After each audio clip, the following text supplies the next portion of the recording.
besoin que cette main, quand elle est posée sur quelqu'un, rend la prédication un exercice facile. C'est ce que je désire. C'est qu'il en soit ainsi pour ta gloire et pour notre bien. Au nom de Jésus. Quelqu'un m'aide à dire Amen. Amen. Que Dieu soit béni.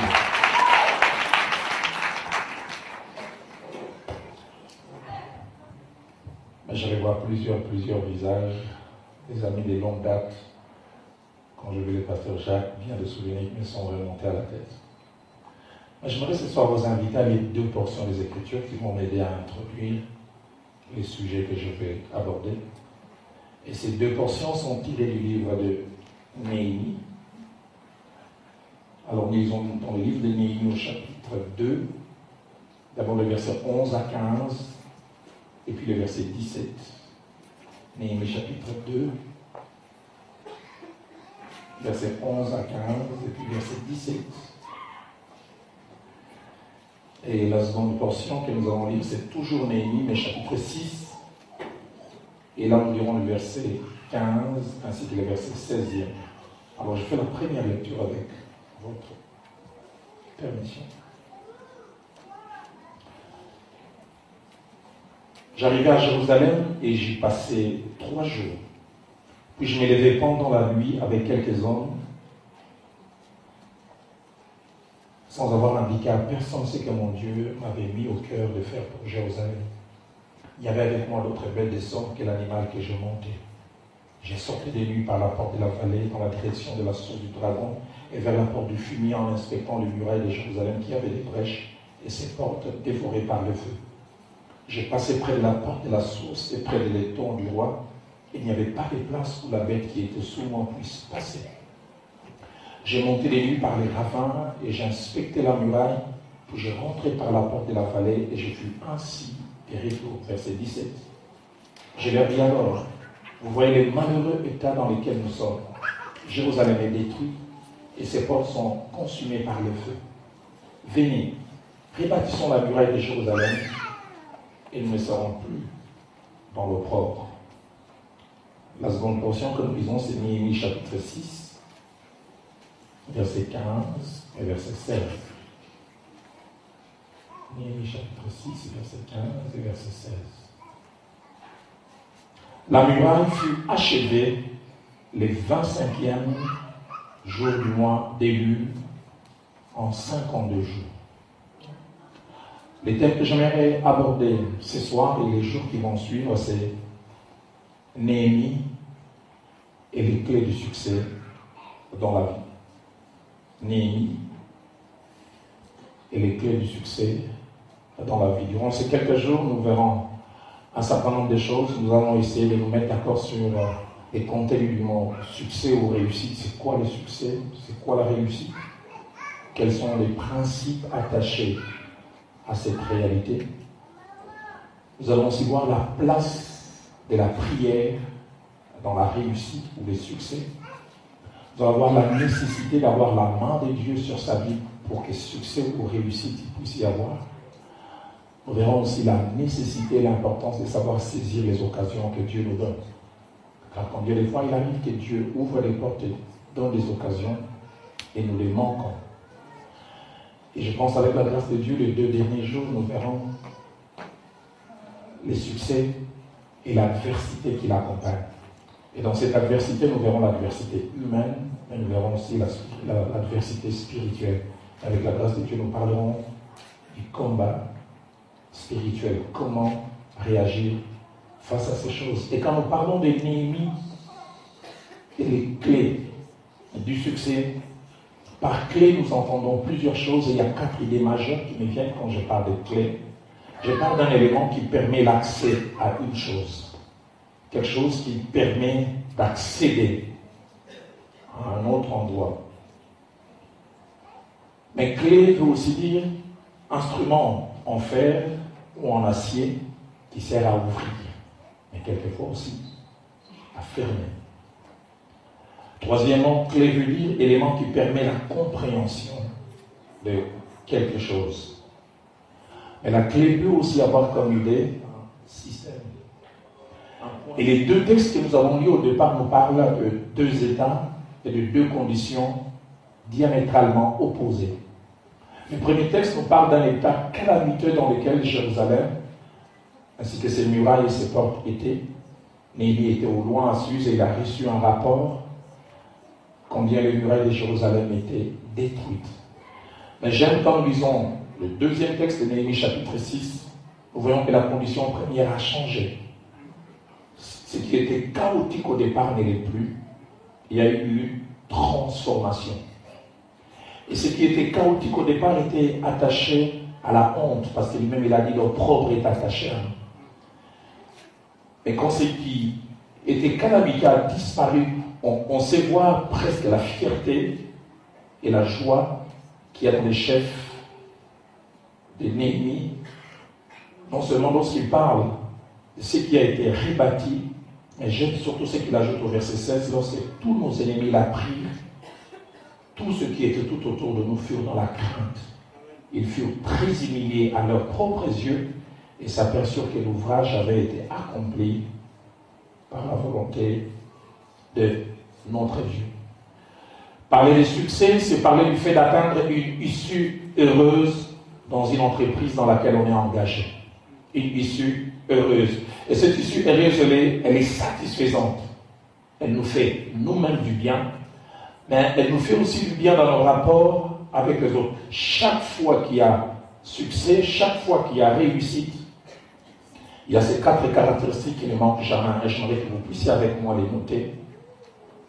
La première caractéristique, les succès ou la réussite, c'est toujours quelque chose de voulu, quelque chose de souhaité. J'ai un point de départ A, je vais atteindre un point d'arrivée B. Je sais où je veux aller, je sais pourquoi je veux y arriver, et je sais ce que je peux avoir en atteignant ces points.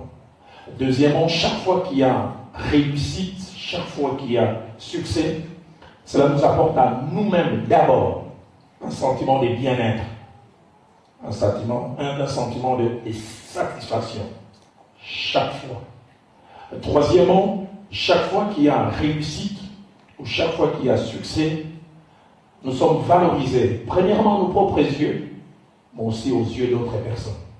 Les succès ou la réussite a d'abord un impact en moi, ça me fait un bien, ça touche mon ego. Au plus profond de moi, je me sens valorisé à cause de ce que je viens d'accomplir, et qu'on le veuille ou non, je suis valorisé aux yeux des autres, parce que le succès, c'est toujours une évidence.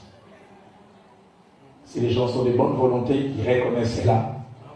S'ils sont de mauvaise volonté, ils reconnaîtront même derrière le dos, mais ils reconnaissent quand même. Quand Néhémie a rebâti, la Bible dit, quand les autres apprirent cela, ils furent dans la crainte. Ils ont reconnu que c'est l'Éternel qui était derrière. Et quatrième caractéristique, je l'ai presque mentionné, c'est que la réussite ou les succès ne sont jamais des choses cachées. Elles sont des évidences. Là où elles sont, elles se font voir. Dans 1 Samuel chapitre 18, versets 14 à 15, ainsi que les versets 30, la Bible parle de la réussite du jeune David. Écoutez ce que la Bible dit. David réussissait dans toutes ses entreprises et l'Éternel était avec lui. Et Saül, voyant qu'il réussissait toujours, voyant, il y a eu des preuves, il y a eu des traces, c'est visible, il a réussi. Et le verset 30 ajoute, David avait de plus en plus de succès et tous les serviteurs de Saül le voyaient aussi. Mais j'aimerais dire aussi que le contraire du succès ou de la réussite, c'est l'échec. Autant la réussite est toujours une évidence, autant l'échec aussi c'est une évidence.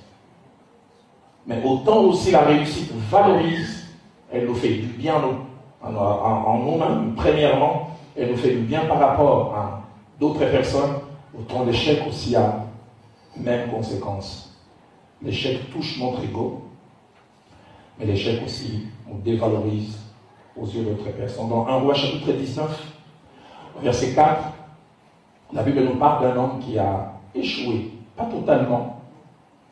Il venait de lancer un grand défi au peuple qui s'est trouvé au mont Carmel. Et qu'est-ce qu'il s'est bien senti quand il a appelé que le feu puisse tomber, le feu est tombé. C'était le grand Élie. Et puis voilà, quelques temps après, Jézabel lui lance un défi. Et c'est lui qui hier avait réussi pendant s'enfuir. Et quand il s'enfuit, j'aime les paroles qui sortent de sa bouche. J'aime bien ces instants où l'homme ne porte plus de masque. J'aime bien aussi ces instants où ce n'est pas l'extérieur qui vous juge, vous jugez vous-même. Et Élie est resté et dit, je ne suis pas meilleur que mes pères. J'aime bien ces instants-là, où on ne fait plus les costauds. Soi-même on reste, on ne porte plus les masques, on dit, je ne suis pas si fort que ça. Il dit, je ne suis pas meilleur que mes pères. Jérémie chapitre 18 au verset 4, on peut ressentir la peine de cet homme qui a échoué. La Bible parle de ce petit pèlerinage que l'Éternel a donné à son serviteur. Va dans la maison du potier. Il va voir comment il est en train de travailler. Et la Bible dit, les vagues qu'il faisait ne réussissaient pas. Qu'est-ce que cela veut dire? Il avait une idée au départ. J'aimerais faire quelque chose comme ça. Mais quand il arrivait au bout, c'était différent par rapport à l'idée qu'il avait. Et la Bible dit, il en refit un autre. Échec. Y a-t-il quelqu'un qui a déjà échoué ici? Pas évident. Je me souviens un jour, j'ai raté un message. Si on pouvait m'écouter, on m'écouterait 0,5 sur 100. Et quand je descendais, je me sentais mal. L'un des moments où je me sens le plus mal, c'est quand j'ai raté un message. Et le pire, c'est quand je rencontre un psychologue qui veut m'encourager. C'était quand même bien. Et moi-même, je sais que ce n'était pas bien. Je préfère les silences que quelqu'un qui veut me remonter les morales alors que je sais que ça va marcher. Je me souviens une fois, je devais faire un enseignement au pasteur. Je ne sais pas ce qui m'a pris, je mélangeais les pinceaux. Quand je suis allé dormir, j'avais envie de dire, réveillez-vous, j'aimerais recommencer.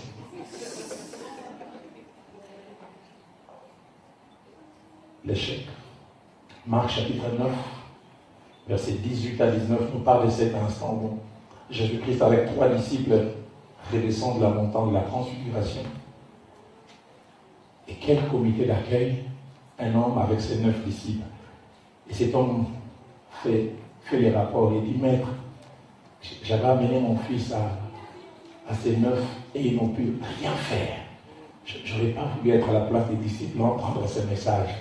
Et Jésus-Christ aussi, au lieu de prendre le temps de faire des remarques à ses disciples en aparté, il fait la remarque en public. C'est incroyable. Jusqu'à quand vous supporterez-je? J'aurais été là comme les qui, moi je donnerais les coups par terre, j'étais maître aussi. Il fallait que tu apprennes que les gens parlent souvent.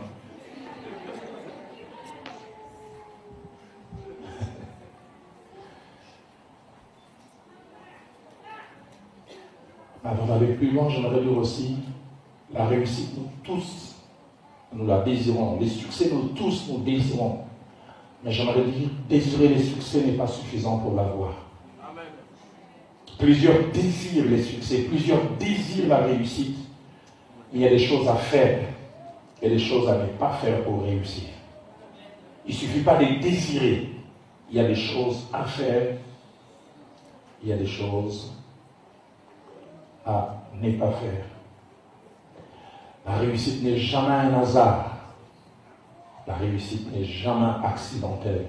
La réussite répond toujours à l'observation de quelques commandements, de manière consciente ou de manière inconsciente. Mais combien il est bon dans son chapitre 1er, verset 3.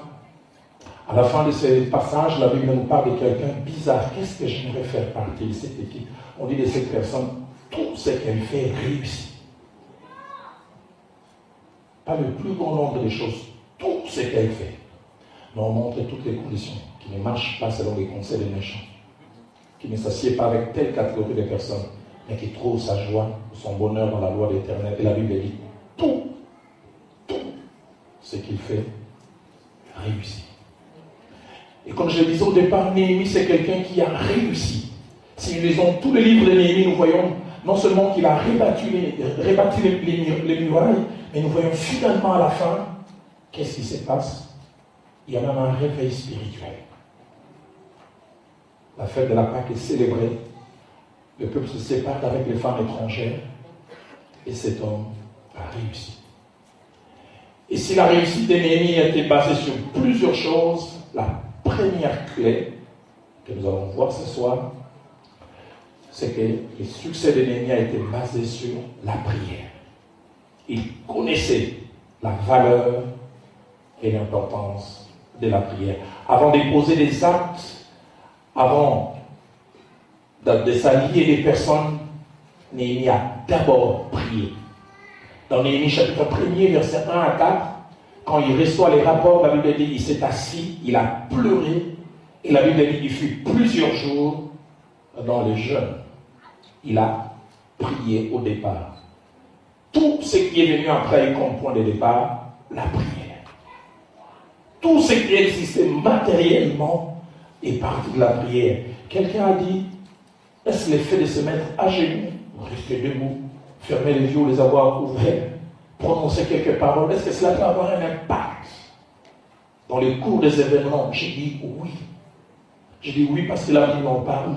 J'ai dit oui parce que je l'ai vu.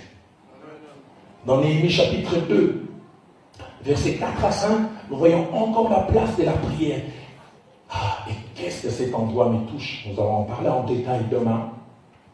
Néhémie a d'abord prié quand il a reçu les rapports. On me pose la question. De cette manière, je peux rater cette occasion. Et la Bible dit, il a prié. Combien de temps a duré sa prière? Je ne sais pas, peut-être 30 secondes. Mais il a prié. Il a prié parce qu'il connaissait la valeur de la prière. Il savait qu'il avait conscience de ses limites et de ses incapacités. Je ne connais pas tout. Je ne sais pas parler de la bonne manière. Oh Dieu, aide-moi. Mais troisièmement, cette prière cachée comme il est son désir de justesse. J'aimerais dire ce que je dois dire, comme je dois le dire. J'aimerais qu'il n'y ait rien en plus et rien en moins. Je n'aimerais pas dilapider cette occasion. Dans Néhémie chapitre 3, au verset 4, on le voit encore prier. Là, c'est devant l'adversité. Alors qu'il commence le travail de rebâtir, on vient lui dire, un groupe de gens s'est levé. Il élève sa voix et dit, écoute, ô notre Dieu, comme nous sommes méprisés. Fais retomber sur nos ennemis leur insulte.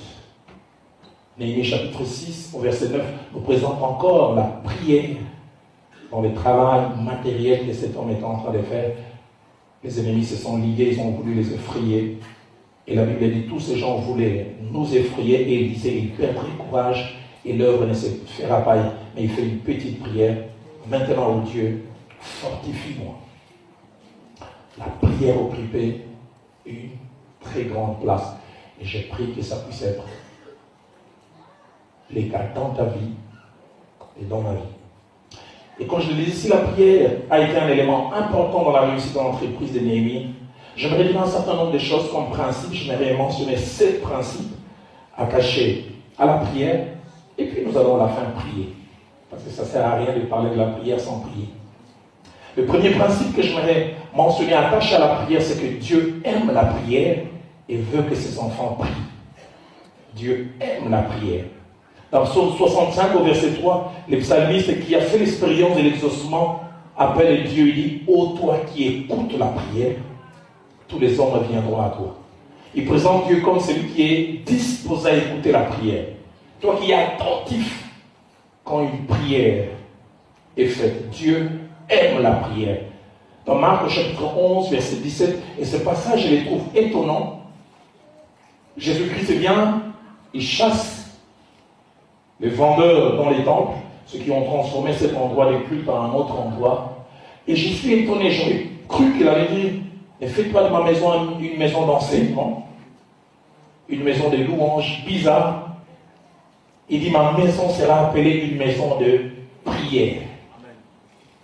Comme quoi pour lui c'est l'activité principale. Je pensais qu'il parlerait de l'enseignement. Je pensais qu'il parlerait de la louange et de l'adoration. Mais il dit, ma maison sera appelée une maison de prière pour toutes les nations. Mais vous en avez fait une caverne de voleurs. Un passage merveilleux que j'ai découvert avec le temps. 2 Chroniques chapitre 30 au verset 27 parle des effets d'une prière qu'un groupe de gens lui a fait. Soulignez bien ce passage dans vos Bibles et dans ma Bible. Il dit, ces gens priaient et leur voix fut entendue et leur prière parvint jusqu'à la sainte demeure de l'Éternel dans les cieux. Waouh! Qu'est-ce que j'aimerais que mes prières arrivent là-bas? Un jour, j'ai prié avec un ami et l'exaucement de ces prières tardait tellement. Il m'a vu, on a prié 2 jours avant et pour moi, Dieu a répondu, il m'a dit, Roland, toi, j'ai l'impression que tes prières, ça va directement chez Dieu. Mais pour moi, j'ai l'impression que c'est l'ange Michael qui les reçoit.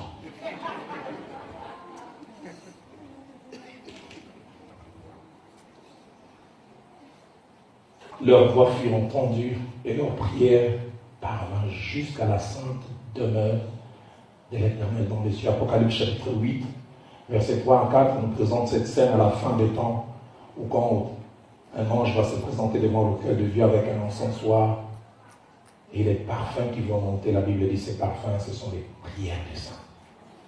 Dieu est la prière. Deuxième principe, c'est que Jésus, les apôtres et l'Église primitive ont pratiqué la prière. Jésus, les apôtres et l'Église primitive ont pratiqué la prière. Il est étonnant d'étudier la vie de Jésus-Christ. Il était à la fois 100% homme, mais aussi 100% Dieu. Mais qu'est-ce que c'est intéressant de voir combien la prière occupait une très grande place dans sa vie. Quelquefois, je me demande, avait-il vraiment besoin de prier? Avait-il besoin de ces temps à part? Écoutez ce que Marc chapitre 1er, verset 35 dit. Vers le matin, pendant qu'il faisait encore sombre, Jésus se leva et sortit pour aller dans un lieu désert où il s'est mis à prier. Même Jésus connaissait la valeur de la prière. Marc chapitre 6 au verset 16 nous parle même de Jésus-Christ qui renvoie la foule. Après qu'il ait fait une grande activité, la Bible dit, il renvoya la foule et il alla dans un lieu désert où il pria. Mais le plus étonnant, c'est Luc chapitre 6 au verset 12. J'ai toujours été frappé par ce message. Jésus-Christ, le Fils de Dieu, il a plusieurs disciples et une grande équipe. Et puis finalement, il a choisi une présélection des 70. Mais de ces 70, il veut retirer 12. Et la Bible dit Jésus passa toute la nuit à prier. Le but, c'est de faire la sélection. Il est en train de présenter chaque cas. Seigneur, est-ce que je prends Judas ou pas? Est-ce que je prends Matthieu toute la nuit, tout fils de Dieu qu'il était? Mais toi et moi, on n'aime pas prier. Et des fois, nous cachons notre paresse de ne pas prier dans une foi, comme chez moi à Kinshasa. On dit non, on a saigné, amen. Et ce que j'ai demandé, c'est que je ne veux pas demander, Seigneur, amen. En fait, on ne veut pas prier. On fait un résumé. Mais la Bible dit Jésus a passé tout le temps la nuit. Il a même encouragé ses disciples dans Matthieu 26 au verset 41. Il dit veillez et priez afin que vous ne puissiez pas tomber dans la tentation. Et dans le livre des Actes, nous voyons que ce que Christ a pratiqué, les apôtres ainsi que l'Église primitive l'ont fait aussi. À peine Christ est parti au mont des Oliviers, Actes 1, 14, 10 ici, quand ils sont rentrés d'un commun accord avec les femmes, ils persévéraient dans la prière. La prière et la prière encore. Actes des Apôtres, chapitre 2, verset 42, un passage connu de nous, où l'on parle de ces 5 activités qui ont fait la force de l'Église primitive, communion fraternelle, fraction de pain. Mais la Bible dit qu'ils persévéraient aussi dans la prière. Actes des Apôtres, chapitre 3, verset 1er, la Bible parle des gens ainsi que de Pierre qui, à la 9e heure, montaient au temple pour la prière. Et encore, et encore, et encore la prière. Mais qu'est-ce que j'aime, Actes des Apôtres, chapitre 4, waouh! Une prière avec des conséquences géologiques. Ils ont été arrêtés, Pierre et Jean, après qu'ils aient fait un miracle. Et la Bible dit, quand ils sont rentrés, ils ont fait un rapport pour l'heure. La Bible dit, ils élevèrent tous ensemble la voix. Waouh! Mais le verset 31 dit, quand ils eurent prié, l'endroit où ils étaient trembla. Ah, c'est jamais quelque chose qui s'est passé ici. La prière et la prière encore. Actes des Apôtres, chapitre 12, verset 5. L'apôtre Jacques est arrêté, il est décapité, et Hérode a pris plaisir. Il s'est dit, j'aimerais continuer. Il arrête aussi Pierre. Et alors que Pierre est emprisonné, il ne sait que faire. La Bible dit, alors que Pierre était gardé en prison, l'Église ne cessait d'adresser pour lui des prières à Dieu. Ils savent qu'humainement parlant, ils ne peuvent rien faire par rapport à la condition, mais ils savent que là où eux ne peuvent rien faire, Dieu peut faire quelque chose. J'ai vu au fil des années que la prière est un moyen surnaturel qui amène des portions célestes à venir participer à nos problèmes terrestres.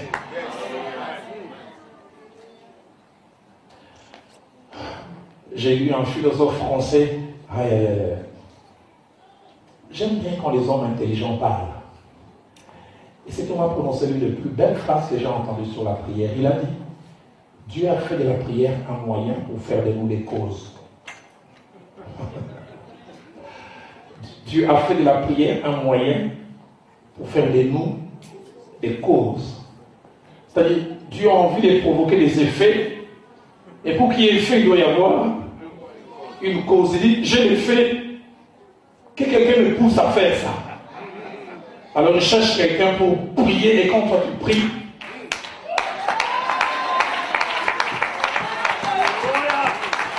ça veut dire qu'il aurait pu nous donner sans demander, mais il dit demandez et il sera.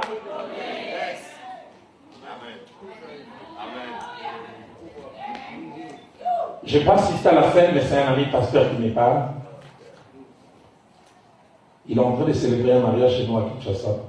Il est là devant, puis il y a une sorte de gradin, la chorale est derrière. Et puis comme c'est de coutume, il pose la question, y a-t-il quelqu'un qui a un mot qui est contre ces mariages, cette cérémonie? Silence dans la salle. Et puis on entend derrière la chorale quelqu'un qui pleure. Le pasteur se retourne et puis il voit un frère, il dit, tu as un mot à dire? Il dit, oui. Il dit, donnez-lui le microphone. Et puis on lui donne le microphone. Qu'est-ce que tu as dit? Il dit,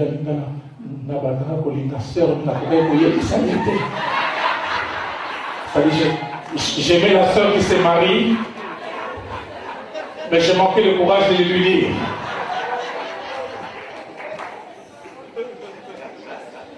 Et puis le pasteur a demandé à la sœur, est-ce que tu as un mot à dire? On est allé donner le microphone à la sœur. Elle a simplement pris les micros, elle a fait comme les Quinois savent le faire. Et puis elle dit à l'égal, si tu voyez que ça va être moins pour les langues pour aller là. Si tu n'as pas su me le dire et tu viens pleurer. Si simplement il avait demandé, il aurait pu être à la place de celui qui était léon. Je ne sais pas ce qu'il en est de toi. Vous savez, les hommes spirituels, quelquefois leur mâchoire pèse. J'ai fait 8 mois pour dire à celle qui est devenue mon épouse que je l'aimais. Je m'approchais et puis je me disais, et si elle dit non?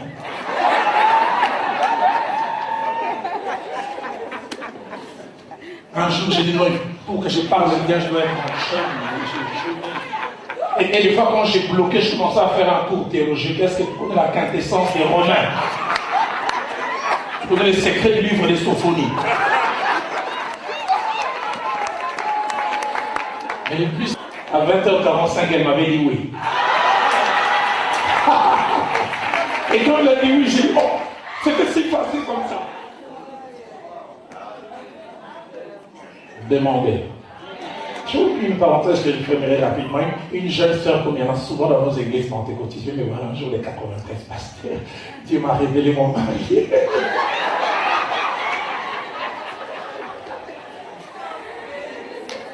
Je lui ai dit, alors on va prier. On s'est mis à prier 1 mois, 2 mois, 3 mois. Seigneur, touche le cœur du frère. Libère aussi sa mâchoire qu'il puisse parler. 6 mois, le frère ne parlait pas. 7 mois, le 8e mois, je vois un jour la sœur rentrer dans mon bureau avec un sourire, trembler le passé. Il a parlé.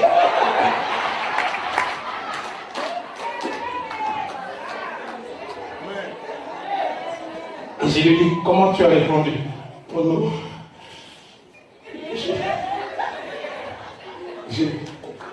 Je lui ai dit que je vais réfléchir.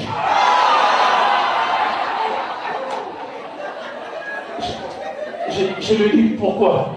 Oh, mais pasteur, si je dis oui, il va croire que je n'attendais que ça. Mais je dis c'est vrai que je n'attendais que ça.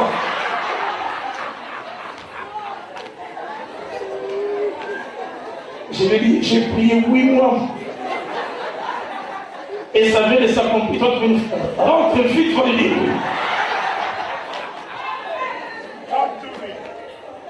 Et 6 mois après, j'ai béni leur mariage. Ah, je suis en train de voir un jeune homme qui est en train de regarder. Est-ce que Annie est là?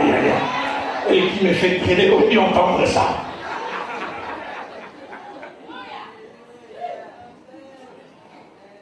Demandez. La prière, la prière, la prière, la prière.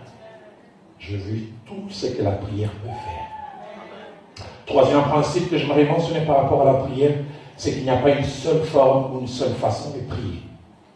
Il y a plusieurs façons de prier. J'aime quand la Bible dit, faites en tout temps, par l'Esprit, toutes sortes de prières. Faites en tout temps, par l'Esprit, toutes sortes de prières. Une autre version dit, toute forme de prière. Il n'y a pas une seule forme, il y a plusieurs formes de prière. Et plaise à Dieu que nous puissions utiliser la forme qu'il faut au moment où il faut. Faites par l'Esprit toutes sortes de prières. Éphésiens chapitre 6, verset 18. La prière peut se faire les yeux fermés ou les yeux ouverts. Elle peut se faire à genoux, elle peut se faire debout et même couché. Elle peut se faire à voix basse, elle peut se faire à haute voix. 1 Samuel chapitre 1er, verset 13, parlant d'âme, écoutez ce que la Bible dit, de sa façon de prier. Elle parlait dans son cœur et ne faisait qu'un remuer les lèvres, mais on n'entendait pas sa voix. Mais il n'y avait pas moins de prière. Mais Acte 14, verset 24, lorsqu'ils eurent entendu cela, ils allaient vers leur voix tous ensemble. Les deux, ce sont des prières. Et les pires, permettez que j'utilise ces termes, c'est Acte des Apôtres, plutôt Hébreux chapitre 5, verset 7, parlant du Maître, écoutez ce que la Bible dit.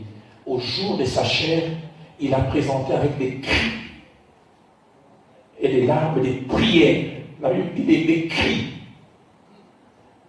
C'est pour cela que quand vous voyez quelqu'un utiliser une forme de prière qui ne répond pas à votre théologie, ne les jugez pas rapidement. Mais est-ce qu'il a vraiment besoin de crier pour que Dieu entende? Jésus a crié là où Anne a murmuré. Là où de l'autre côté, les autres ont élevé la voix ensemble. Elle peut être un exercice individuel, tout comme elle peut être un exercice collectif. On peut faire la prière en mangeant, tout comme la prière peut aussi être associée avec le jeûne. Esther a dû jeûner pour que certaines choses arrivent. Dans Matthieu chapitre 17, au verset 21, alors que les disciples ont échoué à faire quelque chose, Jésus-Christ vient dire cette sorte de démon, ils sortent par le jeûne et la prière. C'est-à-dire que vous aurez fait prière simplement, sans associer le jeûne, vous n'aurez pas eu le résultat.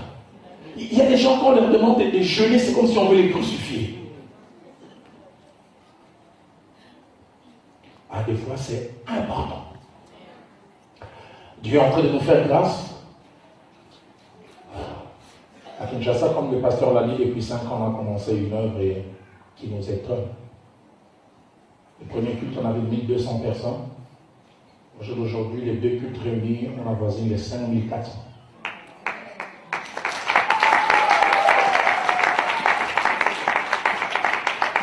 Mais j'ai toujours gardé en mémoire, au mois d'avril 2007, je suis dans la banlieue de Chicago, ici en Amérique du Nord. Je passais par un moment assez trouble dans ma vie et j'ai cherché la volonté de Dieu. Et nous sommes retrouvés à table en train de manger avec un groupe d'amis et une dame est venue. On m'a dit plus tard, je suis après qu'elle avait un ministère de prophète. J'aime quand les ministères authentiques s'exercent. Et j'aime aussi quand les dons spirituels s'exercent dans la maîtrise. Je ne sais pas si c'est le cas ici. Chez nous, l'exercice des dons spirituels, surtout quand ça a à faire avec les femmes, oh là là là là, beaucoup d'émotions. Non, non, non, non, non, non, non, non, non, non, non. Un jour, une maman devait parler, ça a pris 3 minutes. Non, non, non, non. Quelqu'un a posé la question à Nicolas. Ça m'a commis beaucoup. Dieu bégaye maintenant. Non, non, non, non, non, non, non, non, non.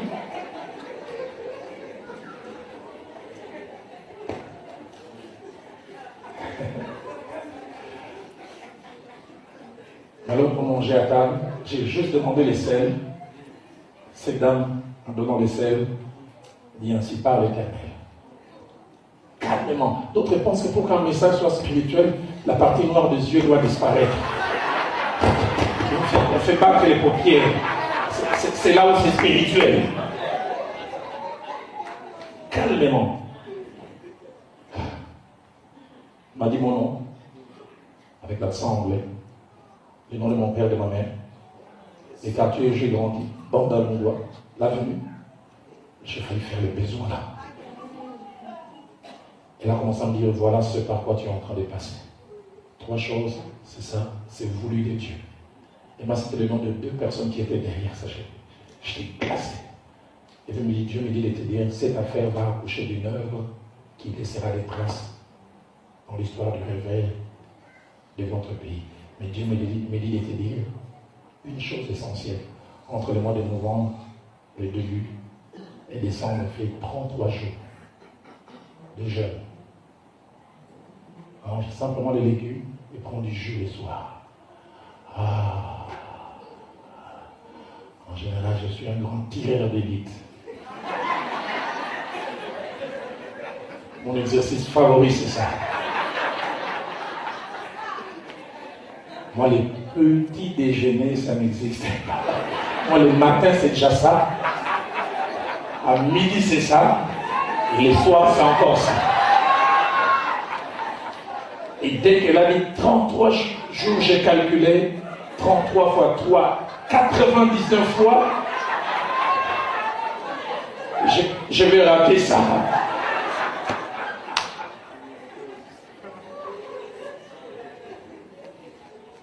Ah, il y a des choses qui coûtent cher. Il faut savoir payer les prix pour les avoir.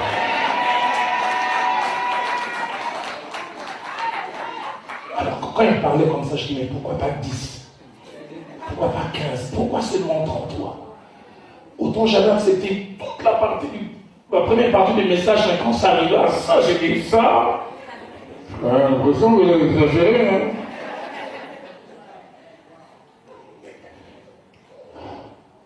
Moi, après, je suis rentré au pays et je me suis souvenu de cette belle phrase que mon pasteur, mon coach et mon mentor, cet homme qui est auprès du Seigneur, le feu pasteur Vernon, me disait, c'est toujours bon qu'un aigle puisse poser aussi une autre aigle spirituelle. Il dit, quand 2 aigles se rencontrent, ils peuvent aller dans les hauteurs le plus élevées. Il dit, quand un aigle se marie à un canard, ça pose un problème. Quand l'aigle veut voler les canards d'ici, s'il te plaît, restons ici.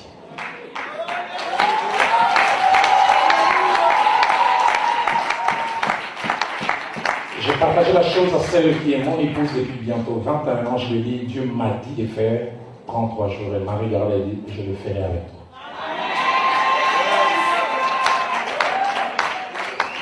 Elle m'a accompagné durant ces 33 jours. Je peux vous dire, c'était dur.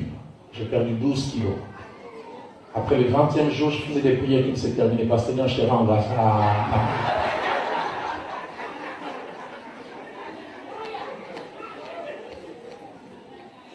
Des fois, j'étais tellement fatigué, je lui ai dit, ne se préoccupe pas de la position, je vais prier même coucher, puis après longtemps.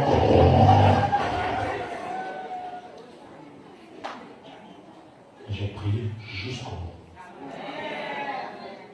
Jusqu'au bout. Et je me suis toujours souvenu, quand tu auras fini ces temps de prière, 20 jours ne passeront pas, Dieu mettra entre tes mains une provision qui permettra que tu commences l'œuvre comme jamais ceux de ta génération n'ont commencé.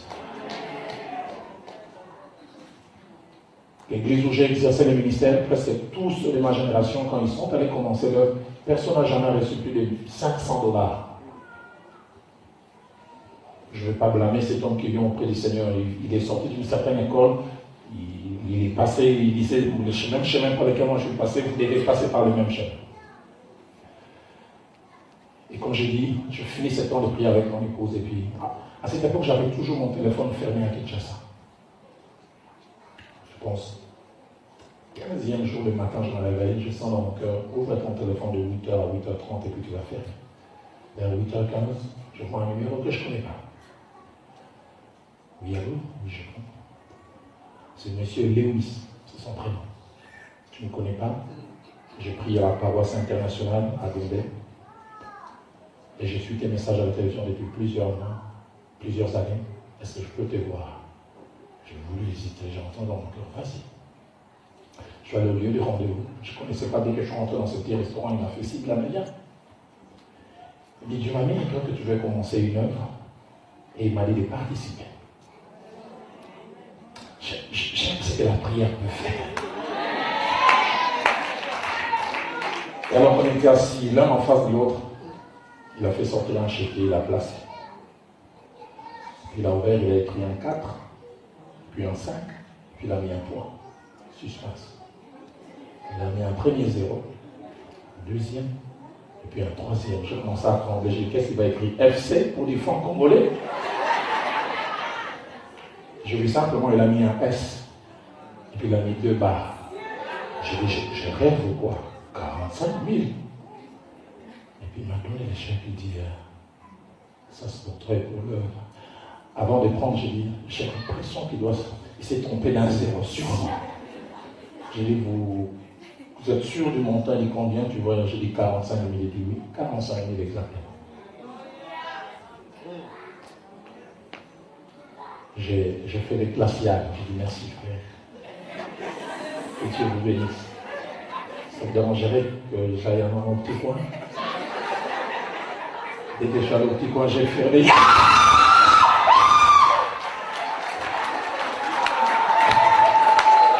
Ça fait du bien quand Dieu exauce.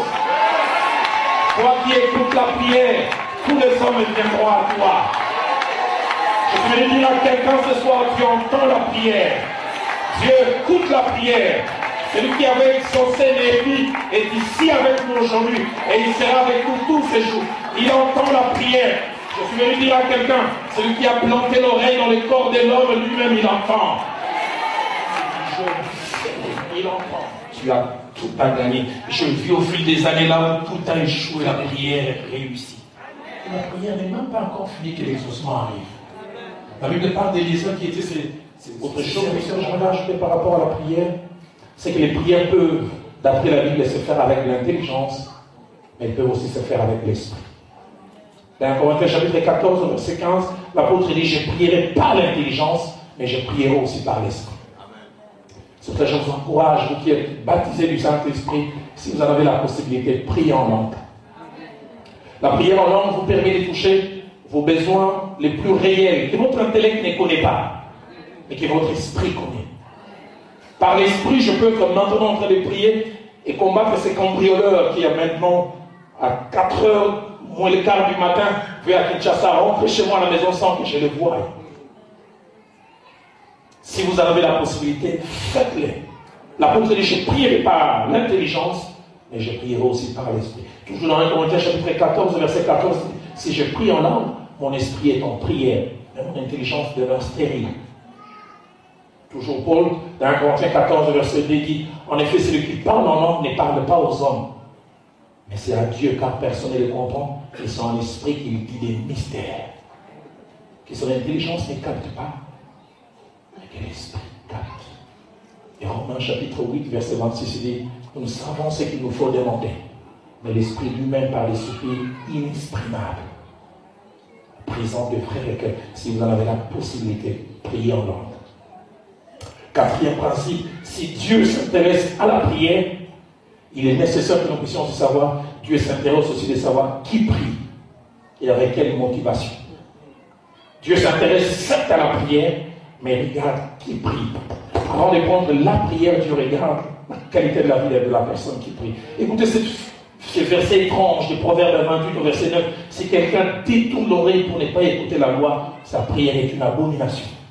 Ce n'est pas qu'une prière n'est pas faite. Une prière est faite, mais tu dis, je n'en veux pas. Qui prie? Dans quel état est cette personne? Psaume 66 au verset 18, David dit, si j'avais conçu l'iniquité dans mon cœur, le Seigneur ne m'aurait pas exaucé. 1 Samuel chapitre 28, verset 5 à 6, la Bible nous parle du roi Saül qui est désemparé. La Bible dit, à la vue du camp des Philistins, il tremble, il invoqua l'Éternel. Mais la Bible dit, l'Éternel ne répondit ni par un songe, ni par les prophètes, ni par les rues. Non pas qu'un besoin n'est pas présenté, un besoin est présenté, mais la personne n'a plus une réelle relation avec Dieu. Qui prie? Mais au-delà de la qualité de la vie de la personne qui prie, Dieu regarde aussi les motivations. Jacques chapitre 4, verset 3, il dit, vous demandez, vous ne recevez pas parce que vous demandez mal pour satisfaire vos passions. Seigneur, donne-moi aussi ces véhicules, je vais aller passer devant chez lui, il va voir des demandes de fête, mais Dieu dit où les motivations ne sont pas. Cinquième chose, si la prière est notre part, et j'aimerais que vous puissiez noter, l'exaucement est la part de Dieu. La prière, c'est ma part. Ta part, notre part. Mais l'exaucement, c'est la part de Dieu. C'est Dieu qui choisit les quand et les comment répondre. Ma part à moi, c'est de prier. Et Néhémie a expérimenté cela. Lui, il a prié.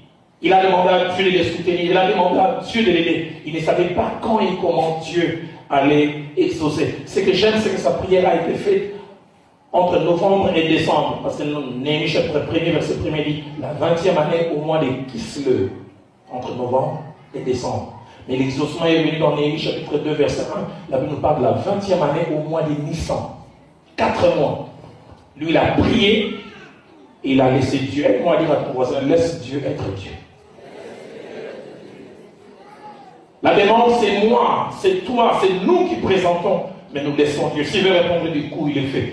Dans quelques psaumes, David dit, hâte-toi de me répondre. C'est légitime.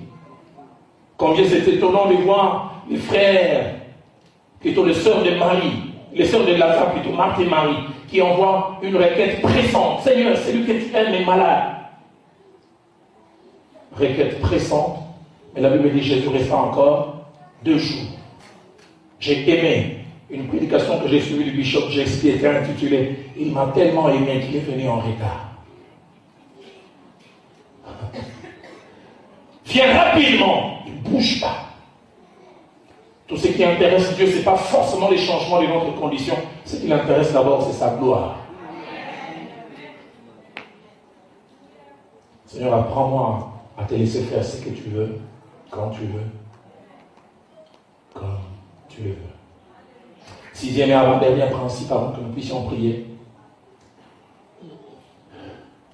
c'est que la prière n'est pas un appel à l'oisiveté.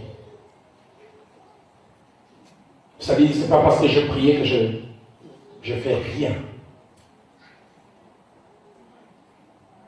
Quand je priais, j'ai ma part aussi à faire. J'ai vu des étudiants dans mon pays, ils ont tellement la foi, je n'étudie pas, je vais prier. L'examen des demain, Seigneur, du droit constitutionnel, l'examen des demain du droit privé. La prière ne peut pas se substituer à l'effort intellectuel.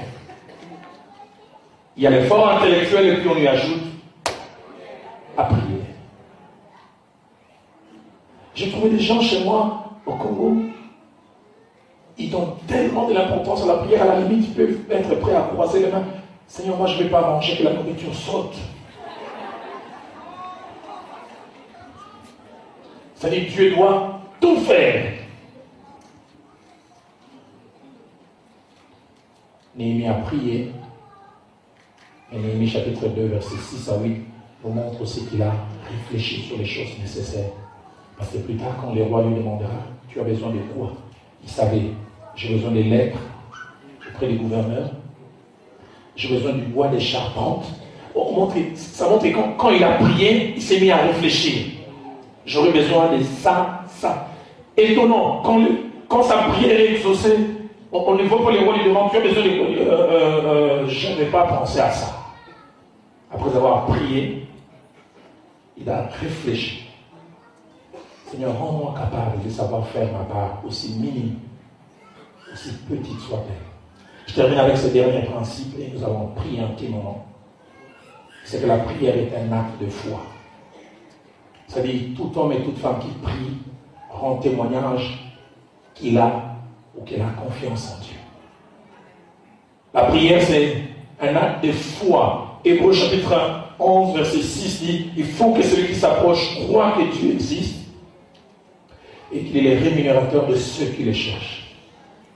Néhémie a demandé à Dieu de l'aider dans Néhémie chapitre 1er, verset 11, et j'aime la prière qu'il fait. Il dit, donne du succès à tes serviteurs. Il a demandé le succès parce qu'il croyait que Dieu pouvait les donner. Je vais m'engager dans cette histoire. Donne une issue heureuse à cette histoire. Je ferai ma part. Je me lèverai. J'amènerai les gens. Mais si je ne fais pas avec toi, ça ne va pas. Donne-moi. Je sais que tu es la source du succès. Donne-moi. Et Dieu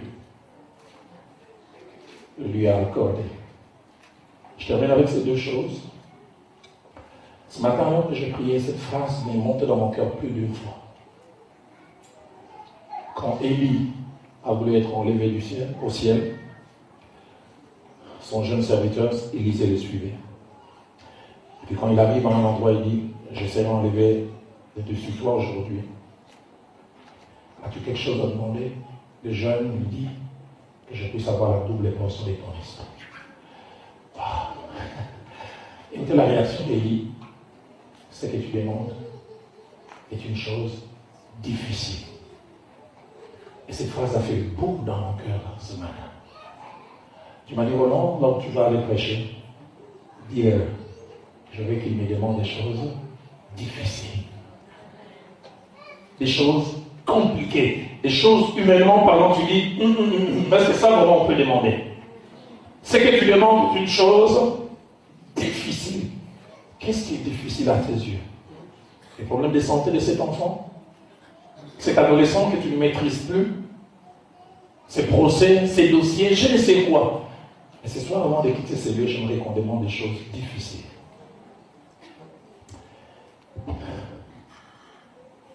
Il y a quelques années, j'ai rencontré une femme qui a eu à demander quelque chose de difficile. Elle m'a relaté sa belle histoire.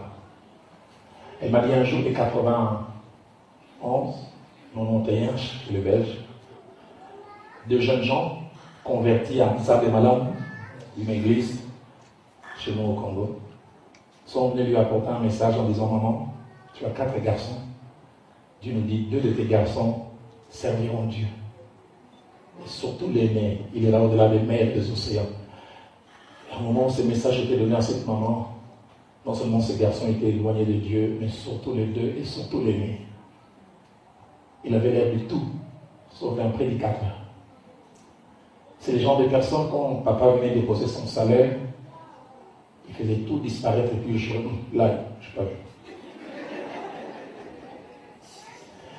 Et cette maman a dit, ces 2 jeunes gens lui ont dit, Dieu nous a dit chaque jour de la semaine, mets un jour de repas de côté, et Dieu agira et tu verras ce que tes enfants deviendront, surtout le 2 et surtout l'aîné.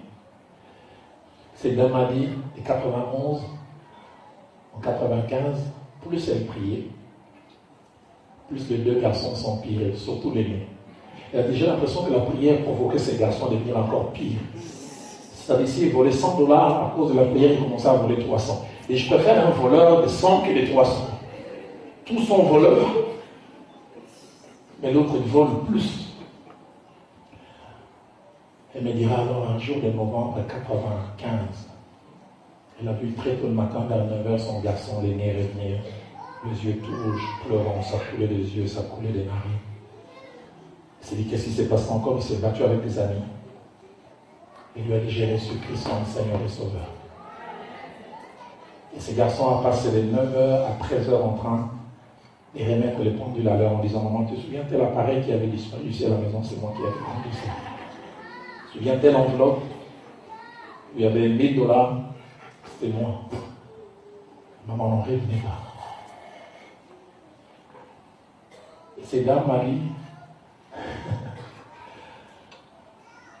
en décembre 2005, quand son fils aîné s'est tenu dans le grand stade de Kinshasa devant 90 000 personnes, prêchant l'évangile, elle s'est mise à pleurer. Elle s'est dit, maintenant je peux mourir. Quelles sont des choses pour lesquelles j'ai rêvé. Mais je me demandais est-ce que cela allait s'accomplir. Et le plus intéressant, c'est que ce petit garçon est devant vous ce soir.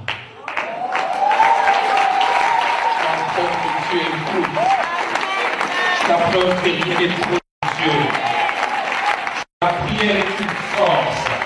La prière est une force à te faire confiance, à te demander des choses, même les choses les plus difficiles. Tiens la main de quelqu'un, ton voisin, ta voisine.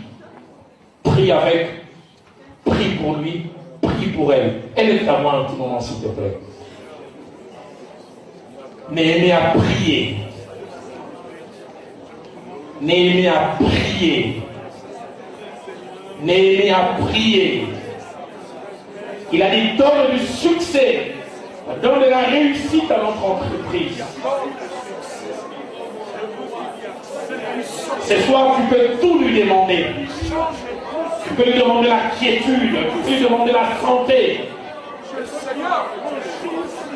Tu peux lui demander des choses matérielles.